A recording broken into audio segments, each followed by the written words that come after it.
Kafka on the Shore by Haruki Murakami. Chapter 17. This audiobook is created by Momoxa.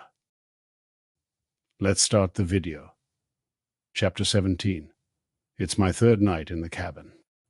With each passing day, I've gotten more used to the silence and how incredibly dark it is. The night doesn't scare me anymore, or at least not as much. I fill the stove with firewood, settle down in front of it, and read. When I get tired, I just space out and stare at the flames. I never grow tired of looking at them.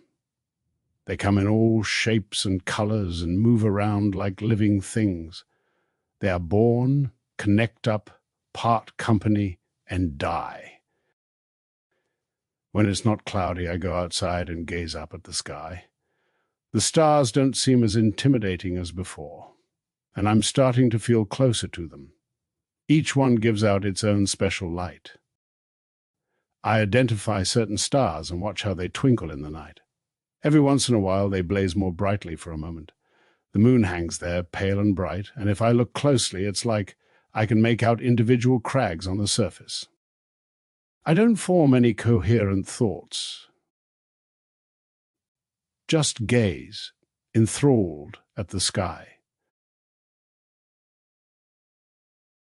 Having no music doesn't bother me as much as I thought it would. There are lots of other sounds that take its place: the chirping of birds, the cries of all sorts of insects, the gurgle of the brook, the rustling of leaves. Rain falls. Something scrambles across the cabin roof, and sometimes I hear indescribable sounds I can't explain. I never knew the world was full of so many beautiful natural sounds. I've ignored them my entire life, but not now. I sit on the porch for hours with my eyes closed, trying to be inconspicuous, picking up each and every sound around me. The woods don't scare me as much as they used to either, and I've started to feel a kind of closeness and respect. That said, I don't venture too far from the cabin and stay on the path. As long as I follow these rules, it shouldn't get too precarious. That's the important thing. Follow the rules and the woods will wordlessly accept me, sharing some of their peace and beauty. Cross the line, though, and beasts of silence lay in wait to maul me with razor-sharp claws. I often lie down in the round little clearing and let the sunlight wash over me. Eyes closed tight, I give myself up to it, ears tuned to the wind whipping through the treetops. Wrapped in the deep fragrance of the forest, I listen to the flapping of birds' wings, to the stirring of the ferns. I'm freed from gravity and float up, just a little, from the ground and drift in the air. Of course, I can't stay there forever. It's just a momentary sensation. Open my eyes and it's gone. Still, it's an overwhelming experience, being able to float in the air. It rains hard a couple times, but doesn't last, and each time I run outside naked to wash myself. Sometimes I get all sweaty exercising, rip off my clothes and sunbathe on the porch. I drink a lot of tea and concentrate on reading, sitting on the porch or by the stove. Books on history, science, folklore, mythology, sociology, psychology, Shakespeare, you name it. Instead of racing straight through, I reread parts I think are most important till I understand them, to get something tangible out of them. All sorts of knowledge seeps, bit by bit, into my brain. I imagine how great it'd be to stay here as long as I wanted. There are lots of books on the shelf I'd like to read, still plenty of food. But I know I'm just passing through and will have to leave before long. This place is too calm, too natural, too complete. I don't deserve it, at least not yet. On the fourth day, Oshima shows up late in the morning. I'm stark naked, sprawled on the chair on the porch, dozing in the sun, and don't hear him approach. I don't hear the sound of his car. Shouldering a backpack, he's walked here up the road. He quietly steps up on the porch, sticks out his hand, and lightly brushes my head. Startled, I leap to my feet and scramble around for a towel. There isn't one handy. Don't sweat it, Oshima says. When I stayed here, I used to sunbathe nude all the time. It feels great, having the sun on places it never reaches.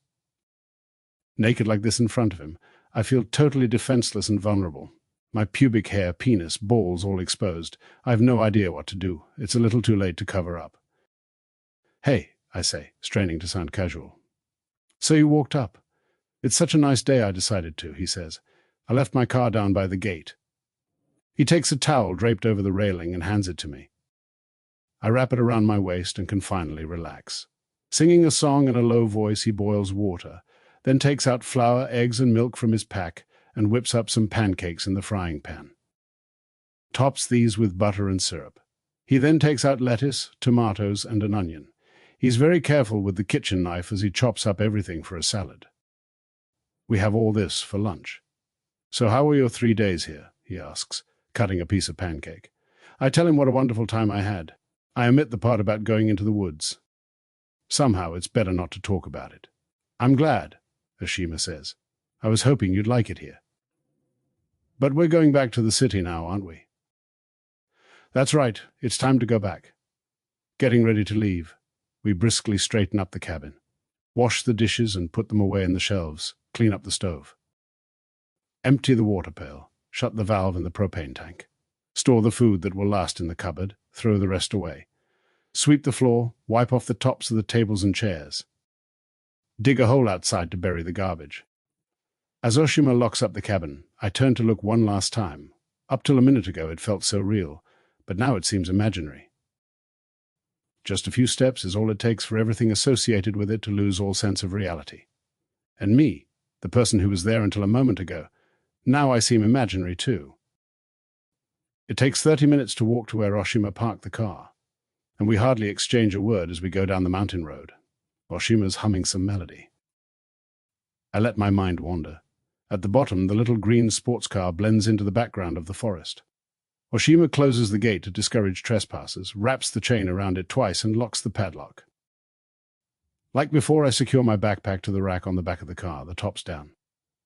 "Back to the city?" Oshima says. I nod. "I'm sure you enjoyed living all alone with nature like that, but it's not easy to live there for a long time," Oshima says. He puts on sunglasses and fastens his seatbelt. I sit down beside him and snap on my seatbelt. In theory, it's not impossible to live like that, and of course there are people who do. But nature is actually kind of unnatural in a way. And relaxation can actually be threatening. It takes experience and preparation to really live with those contradictions, so we're going back to the city for the time being. Back to civilization. Oshima steps on the gas, and we start down the mountain road. This time he's in no hurry, and drives at a leisurely pace, enjoying the scenery and the rush of wind that whips through his bangs.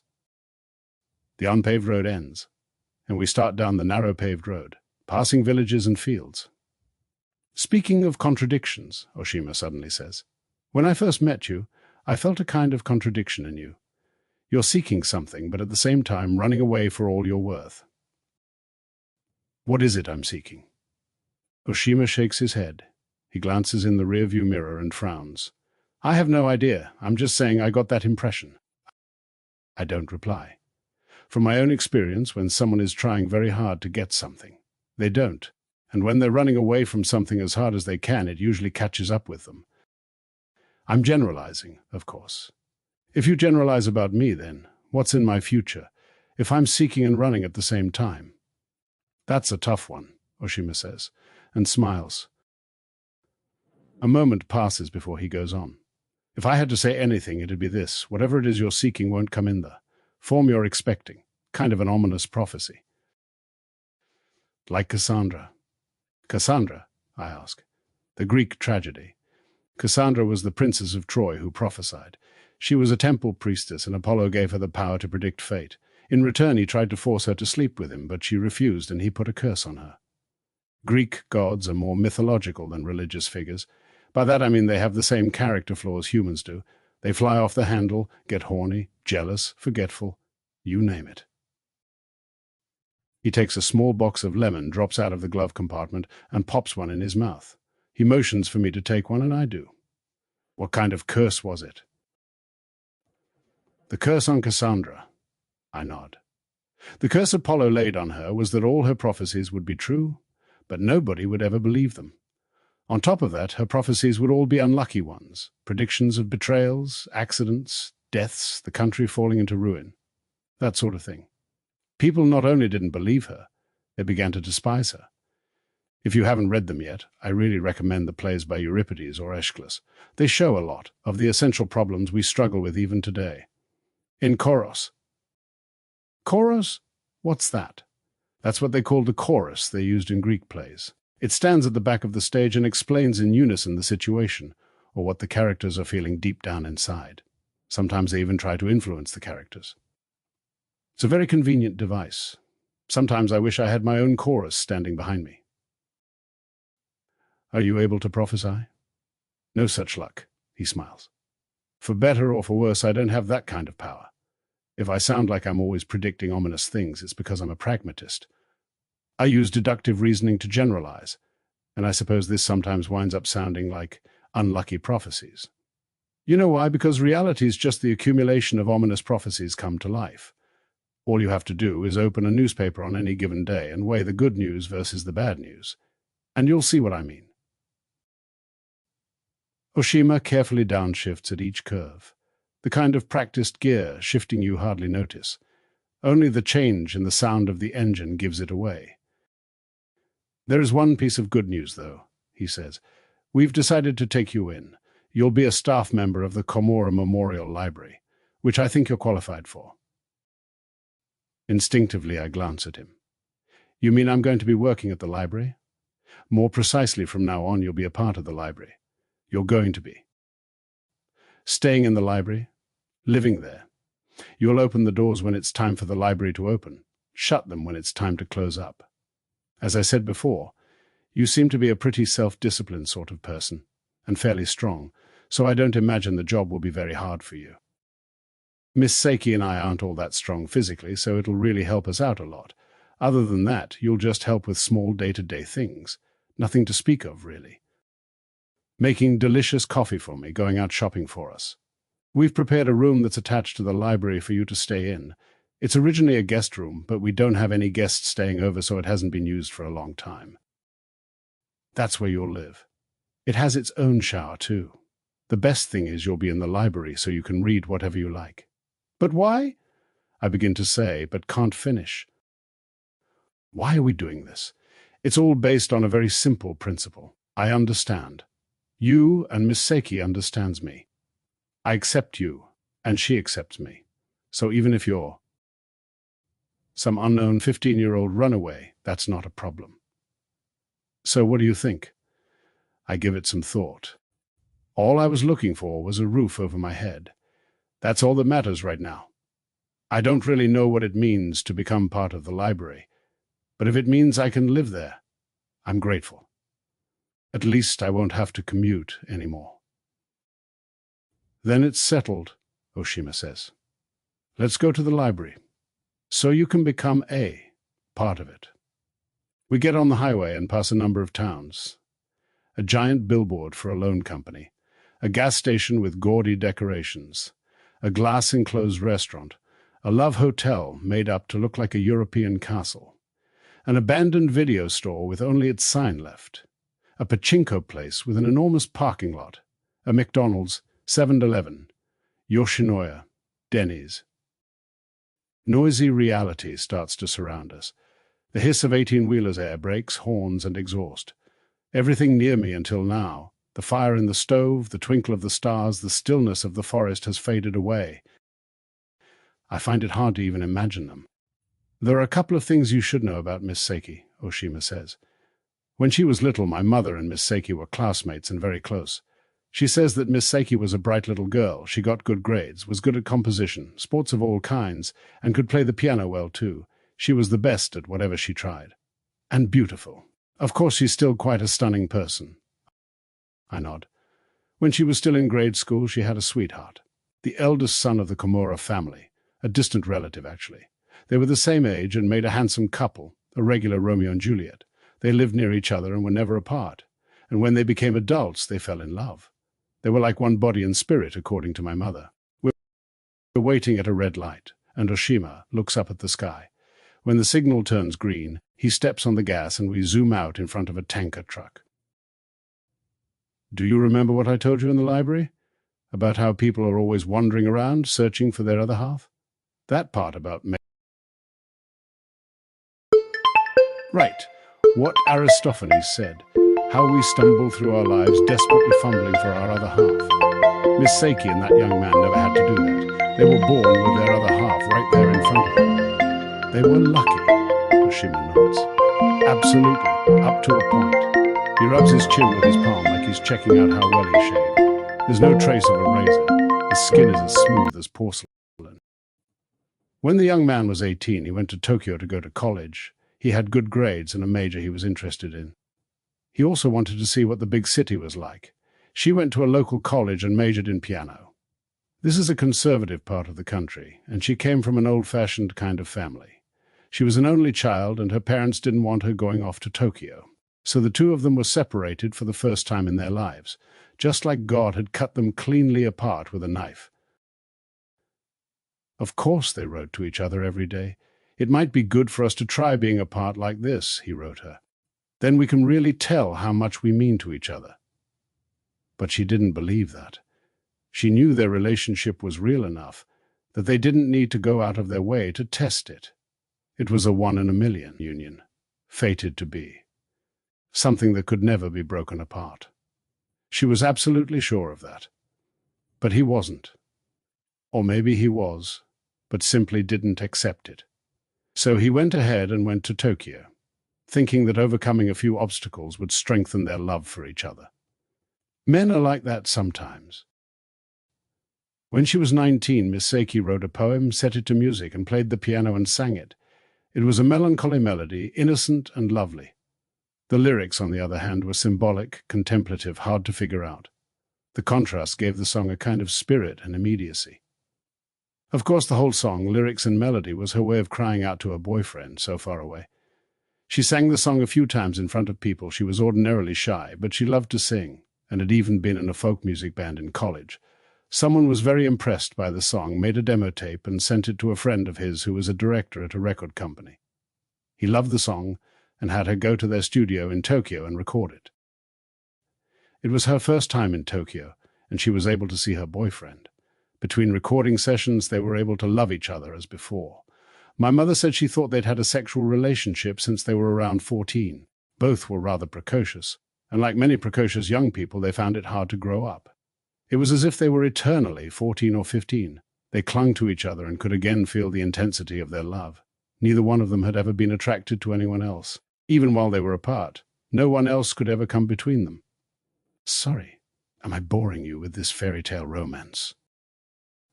I shake my head. I have a feeling you're about to come to a turning point. You're right, Oshima says. That's how stories happen. With a turning point, an unexpected twist. There's only one kind of happiness, but misfortune comes in all shapes and sizes. It's like Tolstoy said, happiness is an allegory, unhappiness a story. Anyway, the record went on sale and was a huge hit. It kept on selling, 1 million copies, 2 million, I'm not sure of the exact figure. At any rate, it was a record-breaking number at the time. Her photo was on the record jacket, a picture of her seated at a grand piano in the studio, smiling at the camera. She hadn't prepared any other songs, so the B-side of the single was an instrumental version of the same song. With a piano and an orchestra, she of course playing the piano. A beautiful performance. It was around 1970. The song was on all the radio stations at the time, my mother said. This was before I was born, so I don't know for sure. This was her one and only song as a professional singer. She didn't put out an LP or a follow-up single. I wonder if I've heard that song. Do you listen to the radio much? I shake my head. I hardly ever listen to the radio. You probably haven't heard it then. Unless it's on some oldies station, chances are you haven't. But it's a wonderful song. I have it on a CD and listen to it every once in a while. When Miss Seiki's not around, of course. She hates any mention of the song. She doesn't like anyone bringing up the past. What's the name of the song? Kafka on the Shore, Oshima says. Kafka on the Shore? That's correct, Kafka Tamura. The same name as you. A strange coincidence, don't you think? But Kafka isn't my real name. Tamura is, though. But you chose it yourself, right? I nod. I'd decided a long time ago that this was the right name for the new me. That's the point, I'd say, Oshima says. Miss Seiki's boyfriend died when he was 20, Oshima goes on. Right when Kafka on the Shore was a hit. His college was on strike during the period of student unrest and shut down. He went to bring supplies to a friend of his who was manning the barricades just before 10 one night. The students occupying the building mistook him for a leader of an opposing faction. He did resemble him a lot, and grabbed him, tied him to a chair, and interrogated him as a spy. He tried to explain that they'd made a mistake, but every time he did, they smashed him with a steel pipe or baton. When he fell to the floor, they'd kick him with their boots. By dawn, he was dead. His skull was caved in, his ribs broken, his lungs ruptured. They tossed his corpse out on the street like a dead dog. 2 days later, the college asked the National Guard to come in, and within a couple of hours, the student revolt was put down, and several of them were arrested and charged with murder. The students confessed what they'd done and were put on trial, but since it wasn't premeditated, 2 of them were convicted of involuntary manslaughter and given short prison sentences. His death was totally pointless. Miss Psyche never sang again. She locked herself in her room and wouldn't talk to anybody, even on the phone. She didn't go to his funeral and dropped out of college. After a few months, people suddenly realized she was no longer in town. Nobody knows where she went or what she did. Her parents refused to discuss it. Maybe even they didn't know where she'd been.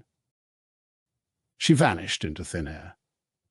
Even her best friend, Oshima's mother, didn't have a clue. Rumors flew that she'd been committed to a mental hospital after a failed suicide attempt in the deep forests surrounding Mount Fuji.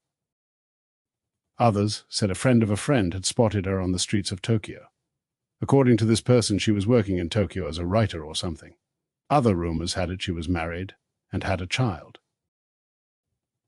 All of these, though, were groundless, with nothing to back them up. 20 years passed. No matter where she was or what she was doing all this time, Miss Seiki didn't hurt for money. Her royalties for Kafka on the Shore were deposited in a bank account, and even after taxes still amounted to a substantial sum. She got royalties every time the song was played on the radio or included in an oldies compilation. So it was simple for her to live far away, out of the limelight. Besides, her family was rich and she was their only daughter. Suddenly, 25 years later, Miss Psyche reappeared in Takamatsu. The ostensible reason was her mother's funeral. She held a small service for her mother and then, after things had quieted down, sold the house she'd been born and raised in. She moved into an apartment she'd purchased in a quiet part of the city and seemed to settle down again. After a time, she had some talks with the Tamura family. The upshot was Miss Seiki became head of the Tamura library. Even now, she's slim and beautiful and has the same neat, smart look you see on the record jacket of Kafka on the Shore. But there's one thing missing, that lovely, innocent smile. She still smiles from time to time, definitely a charming smile, but it's always limited somehow, a smile that never goes beyond the moment. A high, invisible wall surrounds her, holding people at arm's length. Every morning she drives her grey Volkswagen Golf to the library and drives it back home in the evening. Back in her hometown, she had very little to do with former friends and relatives. If they happen to meet, she makes polite conversation, but this seldom goes beyond a few standard topics. If the past happens to come up, especially if it involves her, she makes a quick, smooth segue to another topic. She's always polite and kind, but her words lack the kind of curiosity and excitement you'd normally expect. Her true feelings, assuming such things exist, remain hidden away. Except for when a practical sort of decision has to be made, she never gives her personal opinion about anything. She seldom talks about herself, instead letting others talk, nodding warmly as she listens. But most people start to feel vaguely uneasy when talking with her, as if they suspect they're wasting her time, trampling on her private, graceful, dignified world. And that impression is, for the most part, correct. So even after settling back into her hometown, she remained a cipher, a stylish woman wrapped in refined mystery. Something about her made it hard to approach her. Even her nominal employers, the Tamura family, kept their distance. Eventually, Oshima became her assistant and started to work in the library. At the time, Oshima wasn't working or going to school, just staying at home reading and listening to music. Except for a few people he exchanged emails with, he hardly had any friends. Because of his hemophilia, he spent a lot of time going to see a specialist at the hospital, riding around town in his Mazda Miata, and except for his regular appointments at the university hospital in Hiroshima and the occasional stay at the cabin in the Kochi Mountains, he never left town. Not to imply that he was unhappy with his life. One day Oshima's mother happened to introduce him to Miss Seiki, who took an instant liking to him. The feeling was mutual. and the notion of working in a library intrigued him. Oshima soon became the only person Miss Saki normally dealt with or spoke to. "Sounds to me like Miss Saki came back here in order to become head of the library," I say. I'd have to agree. Her mother's funeral was just the opportunity that brought her back. Her hometown must be so full of bittersweet memories that I imagine it was a hard decision to return. Why was the library so important to her? Her boyfriend used to live in a building that's part of the library now. He was the eldest Komura son, and a love of reading was in his blood, I suppose. He liked to be alone, another family trait. So when he went into junior high, he insisted on living apart from the main house in a separate building, and his parents gave their okay. The whole family loved reading, so they could understand where he was coming from. If you want to be surrounded by books, it's fine with us, that kind of thing. So he lived in that annex, with nobody bothering him, coming back to the main house only for meals. Miss Saki went to see him there almost every day. The two of them studied together, listened to music, and talked forever, and most likely made love there. The place was their own bit of paradise. Both hands resting on top of the steering wheel, Oshima looks over at me. "That's where you'll be living now, Kafka, in that room. As I said, the library's been renovated, but it's the very same room." Silence on my part. Miss Saki's life basically stopped at age 20 when her lover died. No, maybe not age 20, maybe much earlier. I don't know the details, but you need to be aware of this. The hands of the clock buried inside her soul ground to a halt then. Time outside, of course, flows on as always, but she isn't affected by it. For her, what we consider normal time is essentially meaningless. Meaningless? Oshima nods, like it doesn't exist. What you're saying is Miss Saki still lives in that frozen time. Exactly. I'm not saying she's some living corpse or anything. When you get to know her better, you'll understand. Oshima reaches out and lays a hand on my knee in a totally natural gesture. Kafka, in everybody's life, there's a point of no return. And in a very few cases, a point where you can't go forward anymore. And when we reach that point, all we can do is quietly accept the fact. That's how we survive. We're about to merge onto the main highway. Before we do, Oshima stops the car, puts up the top, and slips a Schubert sonata into the CD player. "There's one other thing I'd like you to be aware of," he goes on. "Miss Saki has a wounded heart. To some extent, that's true of all of us, present company included. But Miss Saki has a special individual wound that goes beyond the usual meaning of the term. Her soul moves in mysterious ways. I'm not saying she's dangerous. Don't get me wrong. On a day-to-day level, she's definitely got her act together, probably more than anybody else I know. She's charming, deep, intelligent. But just don't let it bother you if you notice something odd about her sometimes." "Odd?" I can't help asking. Oshima shakes his head. "I really like Miss Saki and respect her. I'm sure you'll come to feel the same way. This doesn't really answer my question, but Oshima doesn't say anything. With perfect timing, he shifts gears, steps on the gas, and passes a small van just before we enter a tunnel. Chapter 18. Nakata found himself face up in a clump of weeds. As he awakened, he slowly opened his eyes. It was night, but he couldn't see any stars or the moon. Still, the sky was faintly light. He could smell the strong scent of summer grasses and hear insects buzzing around. Somehow, he was back in the vacant lot he'd been staking out every day. Feeling something rough and warm brush against his face, he turned and saw two cats eagerly licking both his cheeks with their tiny tongues. It was Goma and Mimi. Nakata slowly sat up, reached out, and petted them. "Was Nakata asleep?" he asked. The cats cried out like they were complaining about something, but Nakata couldn't catch the words. He had no idea what they were trying to tell him. They were just two cats meowing. "I beg your pardon, but I can't understand what you're trying to say." He stood up and checked his body to make sure there was nothing out of the ordinary. He felt no pain, and his arms and legs were working fine. His eyes took some time to adjust to the darkness, but once they did, he saw that there wasn't any blood on his arms or clothes. His clothes weren't rumpled or messed up either, and looked the same as when he'd left his apartment. His canvas bag was right beside him, lunch and thermos inside, and his hat was inside his trouser pocket where it belonged. Everything was in order. Nakata couldn't figure out what was going on. In order to save the two cats, he'd stabbed Johnny Walker, the cat killer, to death. That much he remembered all too clearly. He could still feel the knife in his hands. It wasn't a dream. Blood had spurted out of Johnny Walker, and he'd collapsed to the floor, curled up, and died. Then Nakata had sunk back on the couch and lost consciousness. And the next thing he knew, here he was lying among the weeds in the vacant lot. But how did he get back here? He didn't even know the road back, and his clothes had no blood on them at all. Seeing Mimi and Goma beside him proved it wasn't a dream, but for some strange reason now he couldn't understand a word they said. Nakata sighed. He couldn't think straight, but never mind, he'd figure it all out later. He slung the bag over his shoulder, picked up the two cats, and left the vacant lot. Once outside the fence, Mimi started to squirm as if she wanted to be let down. Nakata lowered her to the ground. "Mimi, you can go back home on your own, I imagine. It's nearby." "That's right," Mimi's wagging tail seemed to say. "Nakata doesn't understand what's happened, but for some reason I can't talk with you anymore. But I was able to find Goma, and I'd better take her back to the Koizumis. Everyone's waiting for her. Thank you so much for everything, Mimi." Mimi meowed, wagged her tail again, then scurried off and disappeared around the corner. There was no blood on her, either.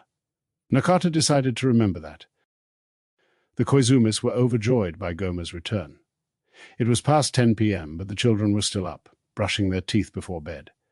Their parents were drinking tea and watching the news on TV, and they welcomed Nakata warmly. The two little girls in pajamas jostled each other to be the first to hug their precious pet. They quickly gave Goma some milk and cat food, which she eagerly tucked into.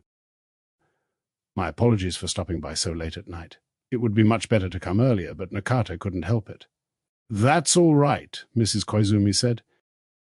"Please don't worry about it." "Don't worry about the time," her husband said. "That cat is like a member of the family. I can't tell you how happy we are you could find her. How about coming in and having a cup of tea?" "No, thank you. Nakata must be going. I just wanted to get Goma back to you as soon as possible." Mrs. Koizumi went to another room and returned with Nakata's pay in an envelope, which her husband handed to Nakata. "It's not much, but please accept this. Token for all you've done. We're very grateful." "Thank you very much. Much obliged," Nakata said and bowed. "I'm surprised, though, you could find her in the dark like this." "Yes, it's a long story. Nakata can't tell the whole thing. I'm not too bright and not so good at giving long explanations." "That's quite all right. We are so grateful to you, Mr. Nakata," Mrs. Koizumi said. "I'm sorry it's just leftovers, but we have some grilled eggplant and vinegared cucumbers we'd like you to take home with you." "I'd be happy to." Grilled eggplant and vinegared cucumbers are some of Nakata's favorites. Nakata stowed the Tupperware container of food and the envelope in his bag. He walked quickly toward the station and went to a police box near the shopping district. A young officer was seated at a desk inside, intently working on some paperwork. His hat was on top of the desk. Nakata slid the glass door open. "Good evening. Sorry to bother you," he said. "Good evening," the policeman replied. He looked up from the paperwork and gave Nakata a once-over. Basically, a nice, harmless old man was his professional assessment, most likely stopping by to ask directions. Standing at the entrance, Nakata removed his hat and stuffed it in his pocket, then took a handkerchief from the other pocket and blew his nose. He folded up the handkerchief and put it back. "Is there something I can do for you?" the policeman asked. "Yes, there is. Nakata just murdered somebody." The policeman dropped his pen on the desk and stared open-mouthed at the old man. For a moment he was speechless. "What the— Here, why don't you sit down?" he said dubiously, pointing to a chair opposite him. He reached out and checked that he had his pistol, baton, and handcuffs on him. "Thank you," Nakata said, and sat down. Back held straight, hands resting in his lap, he looked straight at the officer. "So what you're saying is, you killed somebody?" "Yes. Nakata killed a person with a knife. Just a little while ago," Nakata admitted frankly. The young officer took out a form, glanced at the clock on the wall, and noted down the time and the statement about a knifing. "I'll need your name and address." "My name is Satoru Nakata, and my address is—" "Just a moment. What characters do you write your name with?" "I don't know about characters. I'm sorry, but I can't write. Or read either." The officer frowned. "You're telling me you can't read at all? You can't even write your name?" "That's right. Until I was 9 I could read and write, but then there was an accident, and after that I can't. Nakata's not too bright." The officer sighed and laid down his pen. "I can't fill out the form if I don't know how your name is written. I apologize. Do you have any family?" Nakata's all alone. I have no family. And no job. I live on a sub-city from the governor. It's pretty late, and I suggest you go on home. Go home and get a good night's sleep. And then tomorrow, if you remember something, come and see me again. We can talk then. The policeman was nearing the end of his shift and wanted to finish up all his paperwork before he went off duty. He'd promised to meet a fellow officer for a drink at a nearby bar when he got off. So the last thing he wanted to do was waste time talking to some crazy old coot. But Nakata gave him a harsh look and shook his head. No, sir, Nakata wants to tell everything while he still remembers it. If I wait until tomorrow, I might forget something important. Nakata was in the empty lot in the 2 Chomp section. The Koizumis had asked me to find their missing cat, Goma. Then a huge black dog suddenly appeared and took me to a house. A big house with a big gate and a black car. I don't know the address. I've never been to that part of town before. But I'm pretty sure it's in Nakano Ward. Inside the house was a man named Johnny Walker who had on a funny kind of black hat, a very high sort of hat. Inside the refrigerator in the kitchen there were rows of cats' heads, about 20 or so, I'd say. He collects cats, cuts off their heads with a saw, and eats their hearts. He's collecting the cat souls to make a special kind of flute, and then he's going to use that flute to collect people's souls. Right in front of Nakata, Johnny Walker killed Mr. Kawamura with a knife, and several other cats. He cut open their stomachs with a knife. He was going to kill Goma and Mimi too. But then Nakata used a knife to kill Johnny Walker. Johnny Walker said he wanted Nakata to kill him, but I didn't plan to kill him. I've never killed anybody before. I just wanted to stop Johnny Walker from killing any more cats, but my body wouldn't listen. It did what it wanted. I picked up one of the knives there and stabbed Johnny Walker 2 times. Johnny Walker fell down, all covered with blood, and died. Nakata got all bloody then too. I sat down over on the sofa and must have fallen asleep. When I woke up, it was the middle of the night, and I was back in the empty lot. Mimi and Goma were beside me. That was just a little while ago. Nakata took Goma back, got some grilled eggplant and vinegared cucumbers from Mrs. Koizumi, and came directly here. And I thought I'd better report to the governor right away. Tell him what happened. Nakata sat up straight through this whole recitation, and when he'd finished, he took a deep breath. He'd never spoken this much in one spurt in his life. He felt completely drained. So please report this to the governor, he added. The young policeman had listened to the entire story with a vacant look, and didn't understand much of what the old man was getting at. Goma? Johnny Walker? One understand, he replied. I'll make sure the governor hears of this. I hope he doesn't cut off my sub-city. Looking displeased, the policeman pretended to fill out a form. I understand. I'll write it down just like that. The person in question desires that his subsidy not be cut off. Is that all right then? Yes, that's fine. Much obliged. Sorry to take your time. And please say hello to the governor for me. Will do. So don't worry, and just take it easy today, okay? The policeman said. He couldn't help adding a personal aside. You know, your clothes look pretty clean for having killed someone and gotten all bloody. There's not a spot on you. Yes, you're entirely correct. To tell the truth, Nakata finds it very strange too. It doesn't make any sense. I should be covered in blood, but when I looked at it, it all disappeared. It's very strange. It certainly is, the policeman said, his voice tinged with an entire day's worth of exhaustion. Nakata slid the door open and was about to leave when he stopped and turned around. Excuse me, sir, but will you be in this area tomorrow evening? Yes, I will, the policeman replied cautiously. I'm on duty here tomorrow evening. Why do you ask? Even if it's sunny, I suggest you bring an umbrella. The policeman nodded. He turned and looked at the clock. His colleague should be phoning any minute now. Okay, I'll be sure to bring one. There will be fish falling from the sky, just like rain. A lot of fish. Mostly sardines, I believe, with a few mackerel mixed in. Sardines and mackerel, huh? The policeman laughed. Better turn the umbrella upside down then and catch a few. Could vinegar some for a meal. Vinegared mackerel's one of Nakata's favorites, Nakata said with a serious look. But by that time tomorrow, I believe I'll be gone. The next day, when, sure enough, sardines and mackerel rained down on a section of Nakano Ward, the young policeman turned white as a sheet. With no warning whatsoever, some 2,000 sardines and mackerel plunged to earth from the clouds. Most of the fish were crushed to a pulp as they slammed into the ground, but a few survived and flopped around on the road in front of the shopping district. The fish were fresh, still with the smell of the sea about them. The fish struck people, cars and roofs, but not, apparently, from a great height, so no serious injuries resulted. It was more shocking than anything else. A huge number of fish falling like hail from the sky. It was positively apocalyptic. The police investigated the matter but could come up with no good explanation for how it happened. No fish market or fishing boat reported any large number of sardines and mackerel missing. No planes or helicopters were flying overhead at the time. Neither were there any reports of tornadoes. They dismissed the possibility it was some elaborate practical joke. Who would possibly do something so utterly bizarre? At the request of the police, the Nakano Ward Health Office collected some of the fish and examined them, but found nothing unusual. They were just ordinary sardines and mackerel, fresh and good to eat by the looks of them. Still, the police, afraid these mystery fish might contain some dangerous substance, sent out a loudspeaker truck around the neighborhood warning people not to eat any. This was the kind of story TV news shows lapped up, and crews rushed to the scene. Reporters crowded around the shopping district and sent out their reports on this curious event across the nation. The reporters scooped up fish with their shovels to illustrate what had happened. They also interviewed a housewife who had been struck on the head by one of the falling mackerel, the dorsal fin cutting her cheek. "I'm just glad it wasn't a tuna," she said, pressing a handkerchief to her cheek. That made sense, but still viewers chuckled. One of the more adventuresome reporters grilled some of the fish on the spot. "Delicious," he told viewers proudly. "Very fresh, with just the right amount of fat.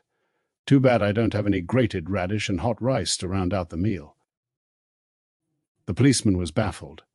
The strange old codger, what was his name again? Had predicted all these fish raining down from the sky. Sardines and mackerel, just like he'd said. But I just laughed it off, the policeman thought, and didn't even get his name and address. Should he tell his boss about it? He supposed so, but then again, what good would it do now? Nobody really got hurt, and there wasn't any proof that a crime was involved. Just a sudden squall of fish raining from the sky. But who's to say my boss would even believe me, he asked himself. Say I told him the whole story, that the day before this happened a weird old guy stopped by the police box and predicted there'd be a shower of fish. He'd think I've completely lost it. And the story would make the rounds of the precinct, getting fishier with each retelling, and end up as a running joke with him as the butt of it. One more thing, the policeman thought. That old man had come to report that he'd murdered somebody, to give himself up, in other words, and I never took him seriously. Didn't even note it in the logbook. This was definitely against regulations, and I could be brought up on charges, but the old man's story was so preposterous. No policeman would ever take it seriously. It's a madhouse working the police box sometimes, with paperwork up to here. The world's filled with people with a screw loose, and as if by agreement, at one time or another they all seem to find their way into police boxes to blab out some nonsense. If you bother yourself with every one of these nutcases, you'll go nuts yourself. But that prediction about fish raining from the sky, a lunatic statement if there ever was one, actually did happen. So maybe, just maybe, that story he told about knifing somebody to death, Johnny Walker as he put it, might actually be true. Assuming it was, this was a major problem, for he'd turned away someone confessing to murder and didn't even write up a report on it. Finally, a garbage truck came and cleaned up all the mounds of fish. The young policeman directed traffic, blocking off the entrance to the shopping district so cars couldn't come in. Fish scales were stuck to the street in front of the shops and wouldn't come off no matter how much they were hosed down. The street remained wet for some time, causing a couple of housewives on bicycles to slip and fall.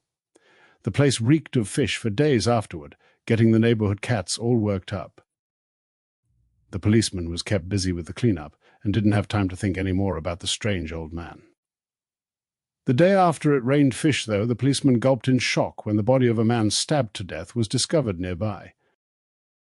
The dead man was a famous sculptor, and his body was discovered by the cleaning woman who came every other day.